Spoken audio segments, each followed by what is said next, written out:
My name is Samantha De La Cruz. The topic that I have is to balance chemical equations and the stoichiometric calculations. So for number 1A, we have to balance the equation here.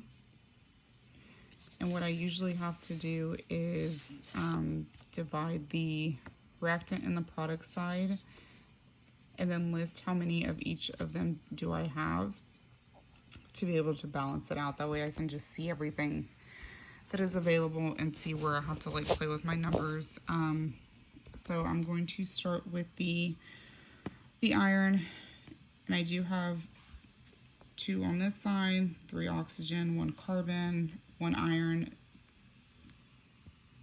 2 oxygen, and then 1 carbon. So the irons need to balance out here. So what I'm going to do is work from the left to the right side. But in this first one, whatever I put in front of here is going to affect my oxygen as well.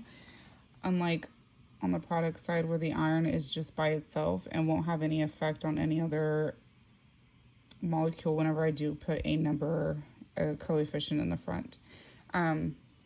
So here, since I have 2 and then 1 on this side, and then I have to keep in mind that I have 3 oxygen on this side and 2 on this side. To get this iron to be equal to this side, I am going to add a 2 to the front. So now that makes it that I have 4 iron on this side. And then I'm going to then equal this and put a 4 as that coefficient. So now my irons balance out. But as for the oxygen, like I mentioned before, it would affect it. So the 3 is going to be multiplied by the 2, which is going to give me 6 oxygen now. And then on this side, since I have 2 oxygen, to be able to equal 6, I just use the common denominator or factor, and I would have to put a 3 in front. So 2 times 3 would be 6. And kind of the same thing like on this side. Whenever you added a coefficient, it affected another molecule. So adding the 3 is going to affect the carbon for us. So it'll make that a 3. And then over here, since the carbon is just by itself, we can just easily add a 3 in its place. So now the equation is balanced. So with 2, 3, 4, and then 3. And then for the second question for 1B, it asks how many grams of iron are produced when 5.25 moles were used. So the first thing I did was calculate the molar mass of iron, which is 55.85 grams per mole, because that is in grams. And then when you have to look at this as a ratio, so in the balanced equation, we have that, I don't know the whole proper name of this, but 2 Fe2O3s produce 4 irons. So 2 moles of this produce 4 moles of iron. So when you look at that ratio, you see 2 moles produce 4. So then you can be able to just divide by 2 and see that, break it down even further and see that 1 mole will then be able to equal 2 irons in a 1:2 ratio. But what the question is asking is for us to have 5.25 moles of this first number. So when you do that equation here, so we have 5.25 moles of this. We're going to use the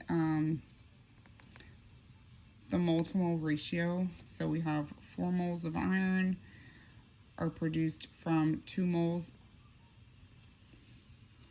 and that's able to cancel out these two, which then just leaves you with the iron.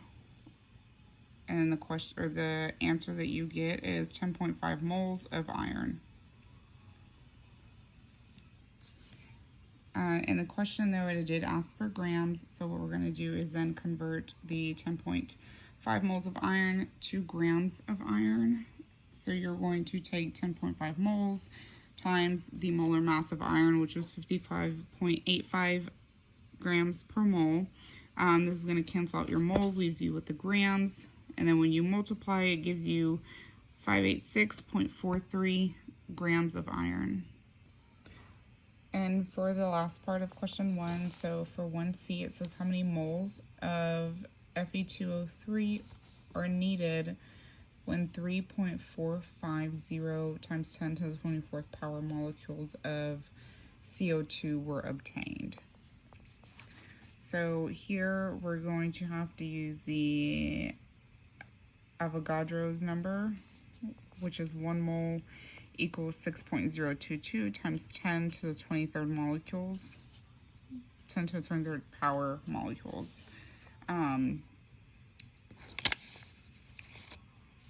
So we have 3.450 times 10 to the 24th molecule, which was given in the question, of CO2, times the Avogadro's number. So we would put the moles over the molecules, which will then cancel them out. So now we have 3.450 times 10 to the 24th times 1 divided by 6.022 times 10 to the 23rd, which would then give you 5.73 moles of CO2.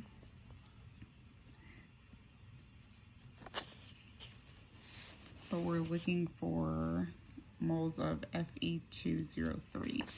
So what we're going to do is refer back to the balanced equation and be able to do, again, a mole-to-mole ratio. So 3 moles of CO2 are produced from 2 moles of Fe2O3. Just written out here, and a more. So then you have 5.73 moles of CO2, which we got from the first workout here. And then you're going to divide the mole-to-mole ratio, which is the 2 moles, and then the 3. And you're going to get 3.825 moles of Fe2O3.